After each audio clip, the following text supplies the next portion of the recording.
Assalamualaikum warahmatullahi wabarakatuh. Izin Pak, saya atas nama Roy Tapasembara bersama teman saya Ingrid Setia akan mempresentasikan tentang intervensi dalam pengembangan organisasi. Langsung saja, saya akan menjelaskan di slide pertama yaitu di sini intervensi merupakan cara-cara apakah yang patut dipergunakan untuk merencanakan perbaikan berdasarkan masalah yang ditemukan dalam proses diagnosa Miftah Toha. Jadi di sini versi Miftah Toha itu dia bilang intervensi itu kayak kita nyari tahu dulu nih masalahnya apa, ibaratnya kayak kita jadi detektif dulu. Baru habis itu kita mikir cara-caranya buat benerin. Jadi kayak gak asal terjun langsung gitu. Harus ada diagnosa dulu.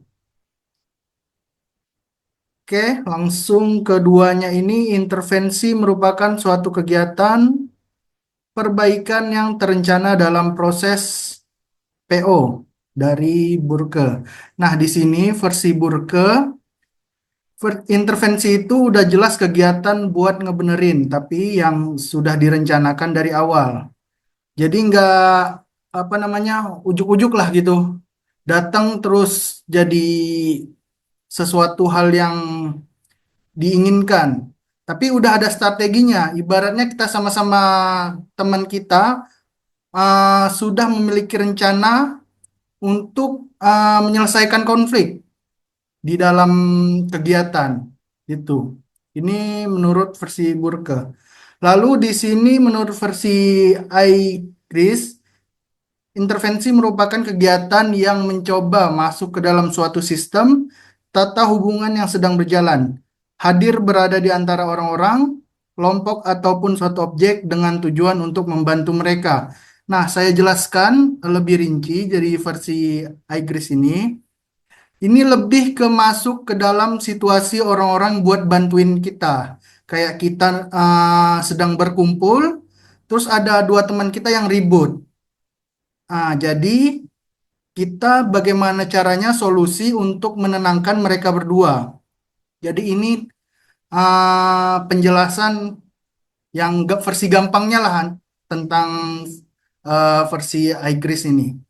Oke, lanjut. Nah, informasi yang bermanfaat. Segala bahan keterangan tentang masalah organisasi yang diperoleh kegiatan diagnosa, bukan bahan karangan tetapi diagnosa yang harus nyata. Jadi, misalnya kita nggak bisa bantuin orang atau organisasi kalau datanya ngasal. Jadi sebelum itu, kita harus punya informasi yang benar-benar real dan valid ya. Dan bukan cuma ngarang bebas seperti itu. Jadi eh misalnya kita, ini contohnya ya, kita mau bantuin temen ngeluarin dari masalah, kita harus tahu cerita cerita dari teman kita ini seperti apa gitu. Jangan cuma dengar dari gosip-gosip orang lain gitu. Jadi kita harus real mengetahui cerita tersebut. Nah, lalu kebebasan memiliki. Pembuat keputusan adalah klien-klien bebas memiliki alternatif. Tidak ada paksaan dari klien untuk memilih dan membuat keputusan. Jadi di sini yang mempunyai keputusan itu klien, gitu. Bukan kita. Kita cuma apa namanya ngasih opsi-opsi yang terbaik dan yang memutuskan opsi tersebut tetap mereka. Kita cuma memberikan opsi-opsi saja. Yang memutuskan tetap klien tersebut gitu. Ibaratnya kita memberikan saran lah kepada klien untuk mereka bebas memilih keputusan apa saja gitu. Lanjut, keterikatan di dalam keterikat di dalam. Kalian mempunyai tanggung jawab untuk tetap terikat pada pelaksanaan dari rencana dan keputusan yang dibuat. Jadi di sini setelah klien memilih keputusan yang dia pilih, ya kita maksudnya ya dia tidak bisa melepas dari keputusan apa yang dia pilih gitu. Jadi keterlibatan dari tanggung jawab yang ia pilih itu dia nggak bisa ninggalin. Jadi dia harus mulai usahanya apa yang ia apa namanya rencana yang ia pilih ini dia harus memulai dari awal dan harus komitmen gitu. Nggak bisa dia setengah jalan itu dia berhenti malas gitulah. Nggak boleh kayak gitu. Dan kita sebagai ya mungkin teman lah ibaratnya di sini harus mendukung penuh gitu. Oke, lanjut. Di sini kesiapan klien untuk melakukan perubahan. Nah, kesiapan klien untuk melakukan perubahannya ini jadi gini, bisa dibilang seperti ini. eh Kita nggak bisa maksa orang buat berubah kalau orangnya tuh nggak mau berubah sendiri. Misalnya kita punya temen yang bilang, saya pengen banget hidup sehat, gitu. Tapi makanannya sembarang, makan junk food, minum minuman yang alkohol gitu ya. Terus makan gorengan tiap hari, olahraganya cuma niat-niat doang. Itu tandanya dia belum siap beneran gitu. Lalu kepastian bahwa perubahan tersebut masih dalam batas kekuasaan dan kewenangan organisasi. Jadi, bagian ini penting ya. Kita juga harus tahu batasan organisasi. Gak bisa semua hal yang, maksudnya tidak bisa semua hal yang kita ubah gitu dalam organisasi. Kita harus realistis. Contohnya, kita bekerja di divisi pemasaran. Tapi kalau udah sistem udah kesel banget sama sistem gaji, itu bukan ya wilayah kita. Kita cuma memasarkan saja gitu. Gaji itu sudah ada yang wenang di atasnya di dalam itu. Jadi kita nggak boleh ngambil kewenangan orang dalam bekerja. Ibaratnya seperti itu. Lalu di sini kesiapan sumber-sumber internal untuk membantu memanage, memonitoring dan memelihara proses perubahan. Jadi di sini eh, kita punya rencana yang canggih gitu untuk konsep yang keren, bagus. Tapi kalau nggak ada orang yang bantu itu percuma, bakal bakal nggak sanggup.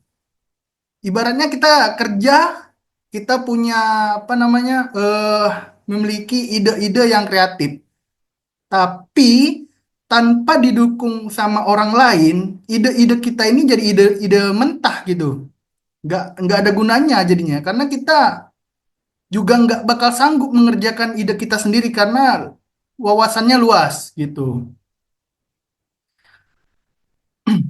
Contohnya itu kayak misalnya kita ingin membuat band, ya. Band itu kan nggak bisa satu orang, harus minimal ada gitaris, ada drum, ada penyanyi.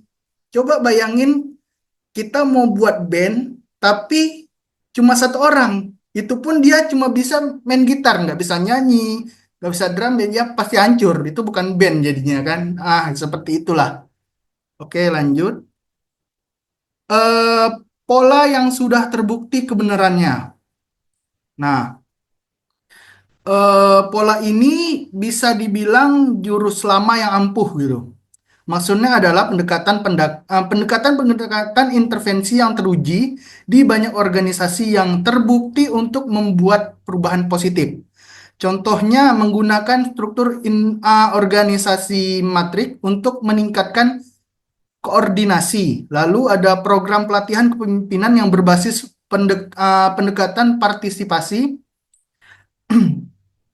Lalu penggunaan sistem reward berbasis kinerja gitu. Jadi ya kayak misalnya kita sudah bekerja, bekerja dari pagi sampai sore terus ada lembur, ya atasan memberikan reward lah gitu. Nah, ini dari pola yang sudah terbukti kebenarannya. Lalu intervensi kreatif atas dasar ilmu pengetahuan yang ada. Team building dari sosiologi. Nah, kalau yang kedua ini yang suka berinovasi tapi nggak sembarangan ya, nggak ngawur gitu. Pada pola ini mendorong intervensi yang kreatif untuk ya tapi tetap berdasarkan ilmu maksudnya di dalam konteksnya. Misalnya kita ambil teori dari psikologi, sosiologi, dan ilmu komunikasi gitu. Contohnya ini seperti kita pakai pendekatan sistem team building yang biasanya dipakai untuk militer atau komunitas sosial. Lalu kita bawa ke dunia kantor buat bangun solidaritas tim supaya tim kita bisa menjunjung tinggi solidaritas kebersamaan. Lalu kita bisa pakai prinsip ya psikologi juga positif untuk ningkatin semangat kerja. Saling apa namanya ya? Lebih ke saling menyemangati antar tim gitu. Lalu penerapan atas teori dasar yang ada menambah mengembangkan teori yang ada. Jadi kalau pola yang ini lebih ke arah eksperimen ilmiah gitu, dan yang terstruktur. eh Contohnya itu seperti eh, dari teori motivasi dari Herzberg kalau nggak salah ya, yang udah lama ada tapi kita beradaptasi buat konteks karyawan yang dalam tanda kutip Gen Z gitu, yang staf digital tetapi lebih termotivasi dari freedom daripada sekedar gaji. Contohnya ya Gen Z kita tahu kalau misalnya mereka bekerja standar TikTok lah ibaratnya sekarang ini. Banyak orang-orang yang standar TikTok yang akhirnya terjerumus gitu buat ya untuk apa gini, untuk apa gini kayak ngapain sih harus gini, ngapain sih harus gini. Itu standar TikTok sekarang zaman sekarang ini seperti itu. Oke, oke, di sini kita akan beralih ke teman saya ya. Silahkan. Baiklah, materi selanjutnya yaitu intervensi menurut Miftah Toha. Nah, ini ada 4. Yang pertama, T-group. Yang kedua, proses konsultasi. Yang ketiga, intervensi pihak ketiga. Dan yang keempat, team building. Lanjut, Bang. Slide berikutnya.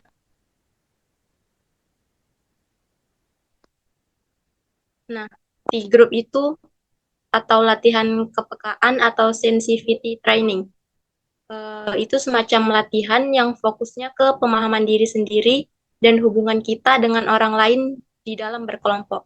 Nah, jadi di sini kita belajar tentang bagaimana sih dinamika yang terjadi dalam suatu kelompok, termasuk juga soal kepemimpinan dan hubungan antar anggota.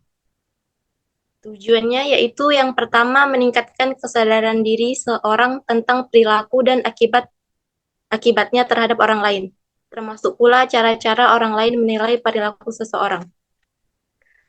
Misalnya kita jadi misalnya kita dilatih supaya lebih sadar tentang perilaku kita sendiri. Contohnya, kita jadi tahu apakah gaya bicara kita itu terlalu keras, terlalu cuek, ataupun sudah bagus. Nah, kemudian kita juga belajar bahwa apa yang kita lakukan bisa berdampak ke orang lain, baik secara langsung ataupun tidak langsung. Nah, yang kedua yaitu meningkatkan kesadaran dan kepekaan tentang sikap dan perilaku orang lain. Artinya di sini kita tidak hanya fokus ke diri sendiri, tapi juga belajar memahami perasaan dan cara pikir orang lain. Misalnya, paham tentang hal-hal yang ngebantu atau malah ngeganggu kerja kelompok.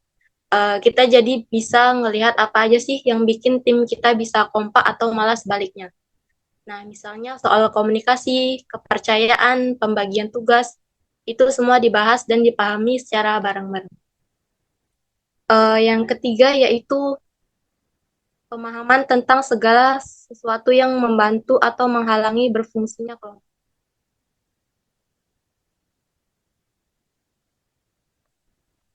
Kemudian yang keempat, meningkatkan kecakapan mendiagnosa situasi kerjasama antar individu dan antar kelompok. Uh, Artinya kita dilatih untuk bisa melihat dan mengerti kenapa sebuah kerjasama itu bisa gagal atau berhasil. Jadi misalnya tim lagi bermasalah, kita bisa nih bantu nyari tahu atau uh, ngasih solusi nih, bagaimana caranya, cara mengatasi masalah tersebut. Yang kedua, lanjut Bang, slide berikutnya. Oke. Yang kedua yaitu proses konsultasi, bantuan pihak ketiga untuk memberikan saran kepada individu maupun kelompok. Nah, yang ini biasanya melibatkan pihak ketiga. Jadi ada orang luar yang diminta untuk ngasih saran atau masukan, entah buat perorangan atau buat kelompok. Tujuannya itu supaya kita bisa lebih terbuka, mau dengerin pendapat orang lain, dan lebih menghargai perasaan serta sudut pandang mereka. Jadi intinya konsultasi itu buat ngebuka komunikasi yang sehat dan ngebantu kita ngelihat masalah atau situasi dari perspektif yang lebih luas. Nah, yang ketiga yaitu intervensi pihak ketiga. Kalau yang ini fokusnya lebih ke konflik, terutama konflik antar individu atau antar kelompok kecil di dalam sebuah organisasi. Uh, Misalnya, ada dua orang yang sering beda pendapat dan bikin suasana kerja jadi kurang nyaman. Nah, intervensi dari pihak ketiga ini bisa ngebantu uh, nyelesainnya atau ngasih solusi. Nah, biasanya strategi yang dipakai itu bermacam-macam. Yang pertama yaitu cooling off. Nah, ini semacam waktu jeda. Jadi sebelum masalah dibahas lebih jauh, semua pihak dikasih waktu buat nenangin diri dulu, biar emosinya turun dan bisa mikir secara jernih. Nah, cara yang kedua yaitu membatasi konflik atau pertemuan informal dan formal. Nah, artinya konflik coba dikendalikan dulu supaya tidak meluas kemana-mana. Bisa dengan cara ngobrol santai dulu secara informal atau kalau perlu dibikin pertemuan resmi, tapi tetap fokus ke penyelesaiannya. Tujuannya itu supaya tidak ada pihak yang ikut-ikutan atau malah nambah masalah. Yang ketiga yaitu memusatkan pada konflik. Nah, ini biasanya penting banget nih. Maksudnya, kita fokus pada masalahnya, bukan ke pribadinya atau ke individunya. Jadi bukan nyalahin orangnya, tapi lebih ke apa sih yang bikin kita nggak sejalan gitu. Nah, dengan gitu pembahasan jadi lebih produktif dan nggak saling serang. Kemudian yang terakhir yaitu mengatasi konflik. Nah, ini merupakan tahap penyelesaiannya.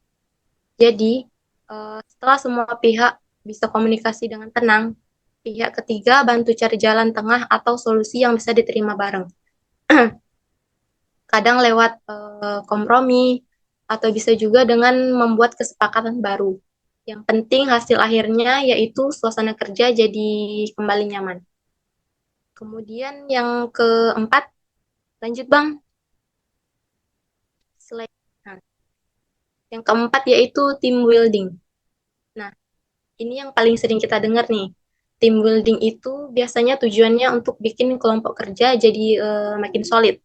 Jadi di sini kita belajar cara kerja bareng yang efektif, membangun komunikasi yang baik, dan gimana cara nyelesain masalah bareng-bareng gitu. Selain itu, team building juga bantu ningkatin kemampuan interpersonal. Misalnya, supaya kita bisa kerjasama tanpa salah paham dan bisa ngasih kontribusi yang positif untuk tim kita. Demikianlah presentasi dari kelompok kami.